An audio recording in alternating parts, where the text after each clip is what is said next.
You do it for you, not for your boss. If you want to succeed, you need to do this. You need to choose to embrace. Tandaan po ninyo ito. In your quest for success, in your journey to attain your dreams, there will always be hardships. Pero ito, kailangan nyong i-embrace yung trabaho ninyo, yung responsibilidad ninyo. Why? Please, the keyword here is ownership. You do it for you, not for your boss. Please do it for yourself. Huwag nyo sabihin na, kaya ako lang ito ginagawa para sa boss ko, para makahit ng quota. Ay, hindi. Gawin niyo ito para sa sarili nyo, galingan ninyo, ibigay niyo yung best ninyo, i-embrace ninyo para kayo'y magtagumpay. Kasi ito, tandaan nyo, kapag ginagawa nyo lang ito para sa boss ninyo, kapag yung boss nyo bad trip, tatama rin na rin kayo.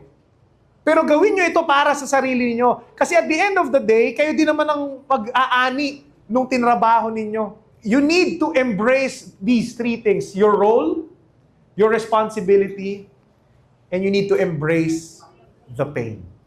Yes? Because when you are in your way towards success, pagdadaanan nyo talaga yung maraming hirap eh. Pero kailangan nyong i-own, kailangan nyong yakapin lahat ng hirap na yan.